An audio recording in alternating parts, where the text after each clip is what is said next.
امام حسین کا صدقہ ہے دوستو آج دنیا کلمہ پڑھ رہی ہے، ورنہ کوئی دعویٰ تو کر دے میرے کو جب کہ کلمہ پڑھا، کوئی دعویٰ نہیں کر سکتا دوستو۔ یہ حسین کی قربانی کا صدقہ ہے کہ 1400 سال سے کلمے کی خیرات بٹ رہی ہے۔ یہ ایک صورت تھی شہادت کے صدقے میں اسلام پھیلا، اب دوسری صورت سنو، بڑی جامع بات ہے مسلمانوں، سمجھ جاؤ گے تو دین مضبوط ہو جائے گا، ایمان کامل ہو جائے گا۔ سمجھو، سرکار امام حسین میدان کربلا میں تشریف لے جا رہے ہیں، 71 نفوس قدسیہ جامع شہادت نوش کر چکی ہیں، اب بچے کربلا میں حسینی قافلے میں صرف 2 ہی مرد، ایک تھے سرکار امام زین العابدین، دوسرے تھے سرکار امام حسین۔ سرکار امام زین العابدین اپنے خیمے سے جنگ میں جانے کی تیاری کر کے نکلے، کمر پر مولا امام حسن کا پٹا باندھ کر، سر پر رسول اللہ کا امامہ سجا کر، جسم پر مولا علی المرتضیٰ کا کرتا پہن کر اور تلوار ذوالفقاری لگا کر، سرکار امام زین العابدین میدان کربلا میں جنگ کے لیے جب اپنے خیمے سے نکلے، گھوڑے کی طرف آئے، سرکار امام حسین اس سے پہلے تیار ہو کر گھوڑے پر بیٹھے ہوئے۔ امام حسین نے اپنے جوان بیٹے زین العابدین کو دیکھا کہ وہ میدان جنگ میں جانے کے لیے مکمل تیار ہو کر آئے ہیں۔ امام حسین نے کہا، بیٹا زین العابدین، تم کربلا کے میدان میں نہیں جاؤ گے، تم جنگ نہیں کرو گے، تم یہیں پر رہو۔ مورخین لکھتے ہیں امام حسین نے اس لیے امام زین العابدین کو روکا کیونکہ امام زین العابدین کو شدید بخار تھا۔ میں کہتا ہوں خدا کی قسم مورخین نے سچ لکھا، مگر میرا ایک سوال ہے کہ وہاں بیمار کون نہیں تھا؟ بیماری کی وجہ سے، بخار کی وجہ سے اگر امام زین العابدین کو روکا گیا تو میں پوچھتا ہوں 2.5 دن کا پیاسا حسین کون سا صحت مند تھا؟ وہ بیٹے جو حسین کو عزیز ہو، ان کی جوان اور بچپن کی لاشیں حسین علیہ السلام کے سامنے پڑی ہو، لاشوں کو دیکھنے کے بعد کون سا باپ سلامت رہ سکتا ہے، کون صحت مند رہ سکتا ہے؟ بیمار تو سب تھے، سب پہ پانی، کھانا، گھر، کھڑکی، دروازے بند کیے جا چکے تھے، سب یزیدی لشکر کے ظلم و زیادتی دیکھ دیکھ کر تھک گئے تھے، 1 مہینے سے سفر پر نکلے ہوئے تھے، سب کے سب بیمار تھے۔ حسین نے کسی کو نہیں روکا، بلکہ جب امام علی اصغر کا جنازہ آیا تو مولا حسین نے سجدے میں گر کے کہا، اے اللہ، اگر میری رضا کے لیے ایک علی اصغر تو کیا میرے مولا شہادت دینا پڑے تو 1000 علی اصغر بھی تیری راہ میں قربان کرنے کو تیار ہو۔ ایسا جذبہ رکھنے والے حسین نے امام زین العابدین کو روکا کہ بیٹا تم کربلا میں نہیں جاؤ گے، تم جنگ نہیں کرو گے۔ لوگ کہتے ہیں بخار تھا اس لیے روکا، مگر میں کہتا ہوں بخار بہانہ تھا، حقیقت میں کچھ اور فسانہ تھا۔ بخار بہانہ تھا۔ اب مجھے کیوں روکا گیا؟ میرا ایمان سنو دوستو، یہ میری بات ہے۔ امام حسین نے روکا، بیٹا زین العابدین رک جا، کیونکہ میرا بیٹا علی اکبر بھی شہید ہو گیا، میرا بیٹا علی اصغر بھی شہید ہو گیا۔ بیٹے اگر تو بھی شہید ہو جائے گا تو پھر خاندان نبوت یہیں پر ختم ہو جائے گا، حسینی نسل، علی کی اولاد یہیں پر ختم ہو جائے گی۔ میرے بیٹے تو رک جا۔ امام زین العابدین نے کہا، بابا جان، جب بھائی علی اصغر جامع شہادت نوش کر سکتا ہے، بھائی علی اکبر جامع شہادت نوش کر سکتا ہے، تو پھر بابا جان سید السجاد امام زین العابدین کیوں جامع شہادت نوش نہیں کر سکتا؟ حسین نے جواب دیا، بیٹا سن، میں جو دیکھ رہا ہوں شاید وہ تو نہیں دیکھ رہا، میرے بیٹے ہم جام شہادت پیئیں گے نانا کے دین اسلام کو بچانے کے لیے، اور بیٹا تجھے روک رہا ہوں نانا کے دین کو پھیلانے کے لیے۔ پوچھا بابا میرے رکنے سے دین کیسے پھیلے گا؟ تو امام حسین نے فرمایا بیٹا رک جا، کیونکہ میں دیکھ رہا ہوں اگر تو آج رک جائے گا تو کل تیری نسل سے ایک بیٹا پیدا ہوگا، اس کا نام عطائے رسول ہند الولی خواجہ معین الدین چشتی غریب نواز ہوگا۔ نعرہ تکبیر، نعرہ رسالت، عظمت اہل بیت، عظمت غریب نواز۔ بیٹے تو رک جا، تیری نسل سے ایک بیٹا پیدا ہوگا جس کا نام غریب نواز ہوگا۔ وہ 2-4 کو کلمہ نہیں پڑھائے گا، 25-50 کو کلمہ نہیں پڑھائے گا، 100-200 کو کلمہ نہیں پڑھائے گا۔ میرے بیٹے وہ اس شان کا مالک ہوگا جس گلی سے گزرے گا تو گلیاں کلمہ پڑھ لے گی، راہوں سے گزرے گا تو راہ والے کلمہ پڑھیں گے، علاقوں پہ جائے گا تو علاقے والے کلمہ پڑھیں گے۔ حد تو یہ ہوگی وہ 2-4 25-50 کو نہیں، 90 لاکھ لوگوں کو کلمہ پڑھائے گا۔ سرکار غریب نواز امام زین العابدین کی اولاد۔ بیٹے تو رک جا، میں دیکھ رہا ہوں تیری نسل سے ایک بیٹا پیدا ہوگا جس کا نام نظام الدین اولیاء محبوب الہی ہوگا۔ بیٹے تو رک جا، جب یہ نظام الدین آئے گا تو سلسلے چشت کی کمان کو سنبھالے گا، اپنے 1400 خلفاء کو گلی گلی کوچا کوچا پھیلائے گا، تو اورنگ آباد میں بھی اسلام اسی کے خلفاء کے ذریعے سے پھیلایا جائے گا۔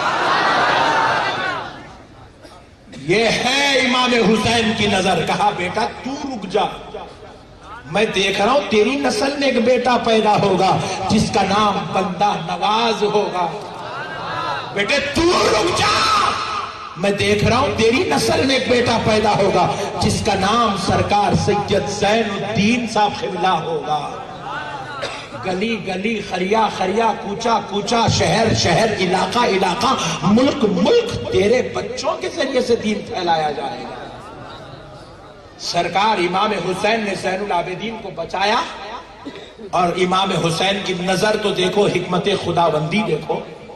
جب سرکار امام حسین کربلا کے لیے نکلے مدینہ پاک میں، آخری بار جب آپ نے رسول اللہ کے مزار اقدس پر تشریف لے گئے، اپنے نانا جان کی زیارت کی، سرکار پاک علیہ السلام کی مزار اقدس سے اپنے سینے اقدس کو لگایا اور رسول اللہ سے اپنی الفت و محبت کا اظہار کیا، اپنی عقیدتوں کو پیش کیا، اور کہا یا رسول اللہ انشاءاللہ بروز محشر پھر سے ملاقات ہوگی۔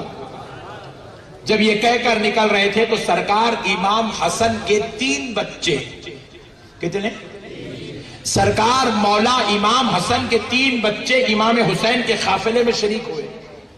چوتھا بیٹا بھی آ رہا تھا تو حسین علیہ السلام نے کہا بیٹے آپ والدہ کے ساتھ رہو، آپ ہمارے ساتھ نہیں آؤ، آپ مدینے میں ہی رہو۔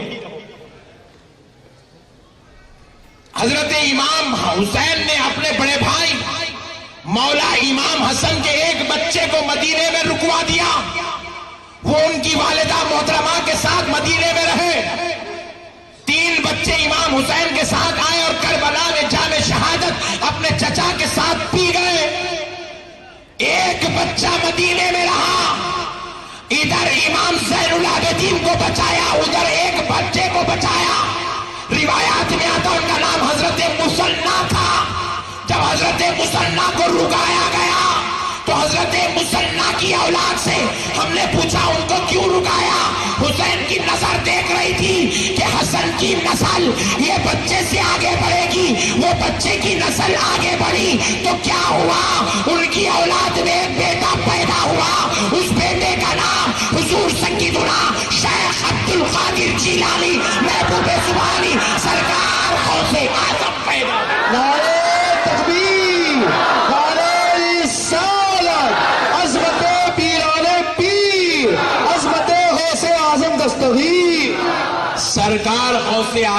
حسنی اولاد ہیں سرکار غریب نواز حسینی اولاد.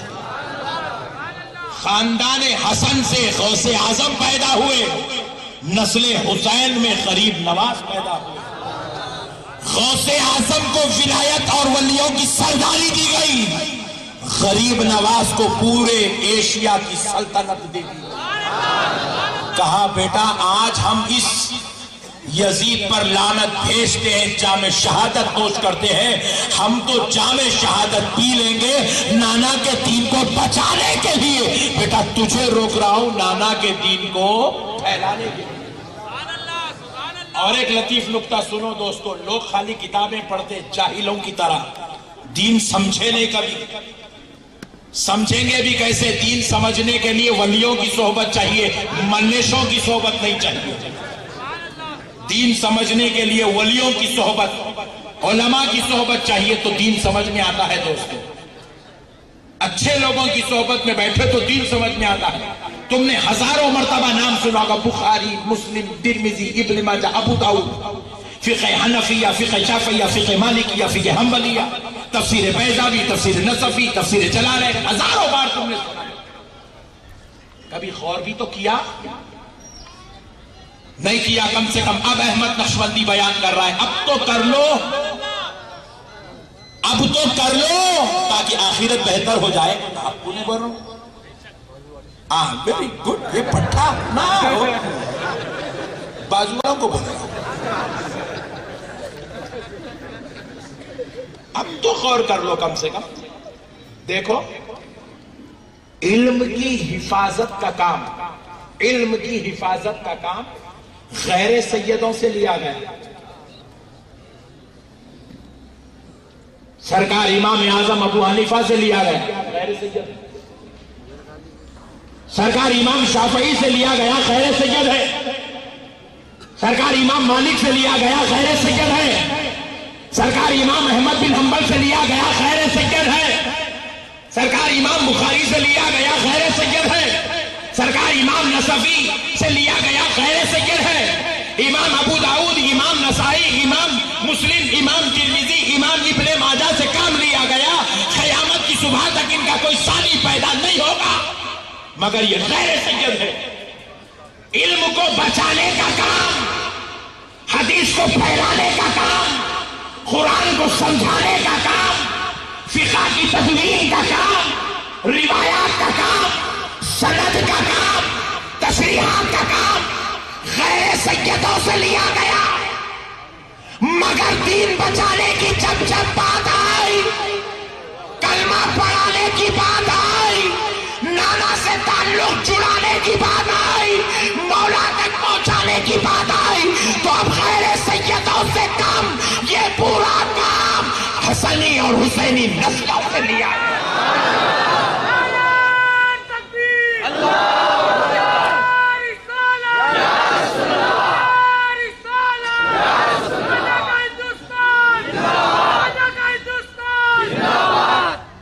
یہ کام, کلمہ پڑھانے کا کام, لوگوں کو خدا سے جوڑنے کا کام, خانقاہوں میں بلا بلا کے بٹھا کے دلوں کو صاف کر کے گھنٹوں سے ہٹا کے رکعت سجدوں سے جوڑنے کا کام ولیوں سے لیا گیا, ولیوں سے لیا گیا. ہندوستان کی دھرتی پر آج جتنا اسلام ہے, پاکستان بنگلہ دیش پر جتنا اسلام ہے, آج ایشیا کی دھرتی پر جتنا اسلام ہے, قسم رب ذوالجلال کی, مسلمانوں کان کھول کے سن لو, احمد نقشبندی جو کہہ رہا ہے یہ کوئی بچوں کا کھیل نہیں ہے, یہ اسلام کی حقیقت ہے. سنو کہ یہ کام نبیوں کے زمانے میں نہیں ہوا. ہندوستانیوں نے کلمہ نبی کو دیکھ کر نہیں پڑھا, ہندوستانیوں نے کلمہ, پاکستانیوں نے کلمہ نبی کو دیکھ کر نہیں پڑھا, بنگلہ دیشیوں نے کلمہ صحابی کو دیکھ کر نہیں پڑھا, افریقہ والوں نے کلمہ کسی صحابی کو دیکھ کر نہیں پڑھا. ارے میرے بھائی انڈونیشیا والوں نے کلمہ رسول اللہ کو دیکھ کر نہیں پڑھا. یہاں جو اسلام پھیلا ہے یہ صحابہ کے دور میں نہیں آیا, یہاں جو اسلام آیا ہے یہ نبی کے دور میں نہیں آیا. پھر آپ پوچھے حضرت اگر نبی کے دور کے ہم مسلمان نہیں ہیں, اگر صحابہ کے دور کے ہم مسلمان نہیں ہیں, تو پھر ہم کب کے مسلمان ہیں؟ تو کان کھول کے سن لو, ہندوستان, پاکستان, بنگلہ دیش اور پوری ایشیا کی دھرتی پر جتنوں نے کلمہ پڑھا سب کے باپ دادا نے غریب غریب نواز کی صحبت میں بیٹھ کے کلمہ نعرہ تکبیر، عظمت غریب نواز، عظمت غریب نواز، احسان غریب نواز۔ ہم نے نبی کے دور میں کلمہ نہیں پڑھا، ہم نے غریب نواز کے دور میں کلمہ پڑھا ہے دوستو۔ یہ غریب نواز کون ہے؟ اسی کربلا والے حسین کا صدقہ ہے۔ ہمارا اسلام تو کربلا سے جڑا ہوا میرے بھائی۔ آپ کیسے کربلا کو بھول سکتے ہیں؟ آپ کیسے کربلا کو فراموش کر سکتے ہیں؟ آپ کیسے حسین کو بھول سکتے ہیں، حسین کو چھوڑ سکتے ہیں؟ ان کا صدقہ ہے کہ تم اور آج ہم مسلمان نظر آ رہے ہیں۔ اور ایک بات کان کھول کے سن لو اے اورنگ آباد والوں، کسی کو یہ بات معلوم ہو یا نہ ہو، تم کو معلوم ہونا ضروری ہے، کیونکہ تم کسی معمولی شہر کے رہنے والے نہیں۔ اورنگ آباد، خلد آباد، دولت آباد کے واسیوں، تم مدینۃ الاولیاء، اولیاء اللہ کے شہر کے رہنے والے ہو۔ یہ جتنے اولیاء تمہارے پاس آرام کر رہے ہیں خلد آباد، دولت آباد اور اورنگ آباد میں، اور جتنے اولیاء آرام کر رہے ہیں پورے ہندوستان میں، ان کی اگر تعداد مقرر کی جائے تو کم و بیش 1 لاکھ اولیاء اللہ ہے۔ ہندوستان کی دھرتی سے خدا کی قسم کسی RSS والے کو اتنا پیار نہیں ہو سکتا جتنا احمد نقشبندی کو ہے، کیونکہ خدا کی قسم یہ وہ زمین ہے جس میں غریب نواز آرام کر رہے ہیں، یہ وہ زمین ہے جس میں بندہ نواز آرام کر رہے ہیں۔ ہندوستان کی یہ پاک دھرتی ہے جس میں سرکار نظام الدین اولیاء آرام کر رہے ہیں۔ مسلمان کچھ بھی کر سکتا ہے مگر ایک سنی درگاہوں کو چاہنے والا، درگاہوں کو چاہنے والا، غریب نواز کا نعرہ لگانے والا، حضرت زنجانی صاحب زین الدین صاحب کا ماننے والا، خدا کی قسم کبھی ہندوستان کی دھرتی کے ساتھ غداری نہیں کر سکتا۔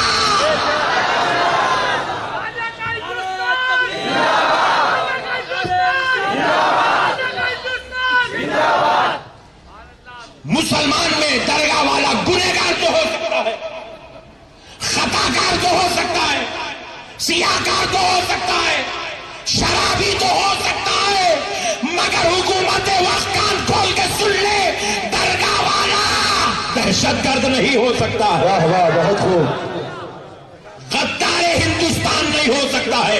آپ پوچھیں کیوں؟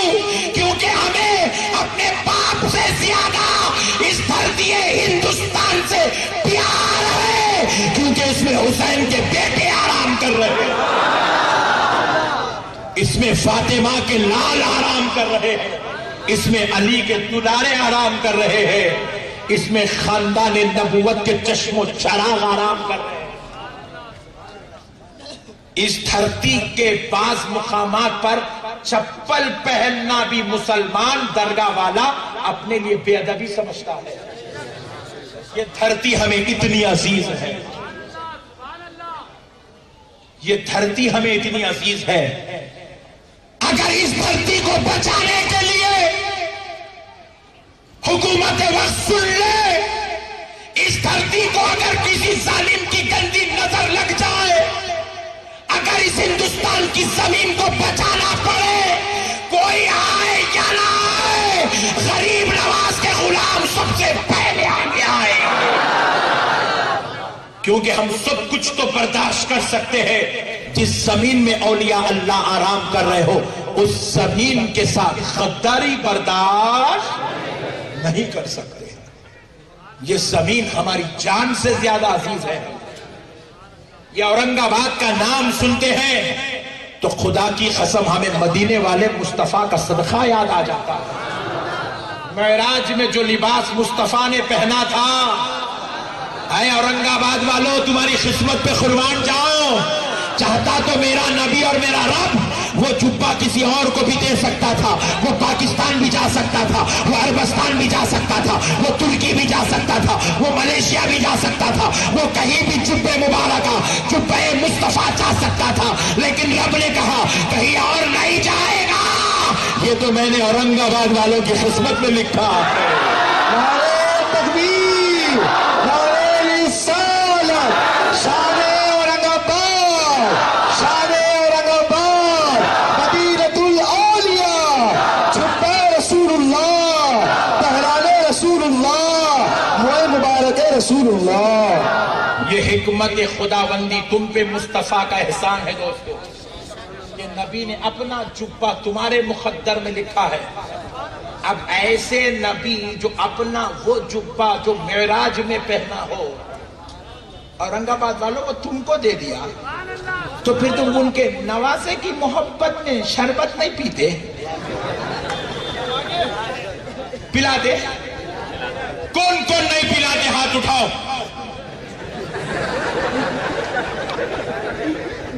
سبحان اللہ. میں سمجھا بازو والا آ گیا ہوں. ٹیسٹنگ تھی. نہیں میرے بھائی، آج بازو والے بھائیوں سے بھی میری ریکویسٹ ہے دوستو، سب کچھ کرو مگر نبی کے ساتھ غداری مت کرو. جس اہل بیت کے صدقے میں دین ملا اس اہل بیت کے ساتھ بے وفائی مت کرو میرے بھائی. ہم کچھ بھی نہیں ہیں. ہم کو کیا معلوم جی انہوں نے سوپ دے کے بولے بابو یہ قرآن ہے. اچھا قرآن ہے؟ ہم نہ صدقنا. سوپ دے کے بولے بیٹا یہ بخاری ہے. او جی اچھا اللہ اکبر. بیٹا یہ مسلم ہے. لے لیے پڑھ لیے چلتے پھرتے ڈگریاں لے لیے نکل گئے. ہمارے کو کیا معلوم میرے بھائی قرآن کیسے کیسے انداز میں آئی، کتنے قربانیوں سے آئی، کیسے کیسے اس کے لیے جو ہے ایثار دیے گئے، کیسا جوانیاں لٹائی گئی، کیسے تکلیفیں برداشت کی گئی. آج ہم لوگ لے کے مائک میں بخاری شریف میں ہے، بخاری شریف میں، بخاری شریف. بابو ناندیڑی بخاری شریف میں، بخاری شریف میں، بخاری شریف میں ایسا لائٹ لگے بولتا پٹھا. وہ بخاری شریف کی ایک ایک حدیث کے لیے کتنی کتنی قربانیاں دیے. بعض محدثین کے تعلق سے روایتیں آتی ہے ایک محدث کو پتا چلا فلاں مقام پر حدیث ہے تو وہ حدیث پانے کے لیے 2.5 سال تک پیدل سفر کرے. 2.5 سال میرے بھائی، صرف ایک حدیث لینے کے لیے 2.5 سال تک پیدل سفر کرے. اور پھر 2.5 سال پیدل چل کے گئے بعد ہوا کیا معلوم؟ جس کے پاس حدیث ہے وہ صاحب کا پتہ پوچھتے پوچھتے ان کے گھر کو پہنچے. جب ان کے گھر پہ پہنچے تو انہوں کیا کر رہے ہیں، ان کے گھوڑے ایک ٹوکرے میں گھوڑوں کی غذا ڈال دیے، ڈال کے گھوڑوں کو بتا رہے ہیں. تو گھوڑا کیا کر رہا، وہ چنے کھانے کے واسطے، وہ غذا کھانے کے واسطے آتے جا رہا انہوں پیچھے ہٹتے جا رہے. ہٹتے پورا استبل کے اندر گئے. گھوڑا وہاں آتے کس کو ٹوکرا دے دیے، لا کے گلے میں رسی بن دی. اور گھوڑا بننے کا طریقہ یہ ہے، انہیں کہا شریفت میں ادھر بابو آؤ یہاں ٹھہرو میں بندو بنتا آنے کا طریقہ وہ ہے. رات میں بھی اگر آپ مرغیوں کو بھی بلاتے ہیں گھر میں تو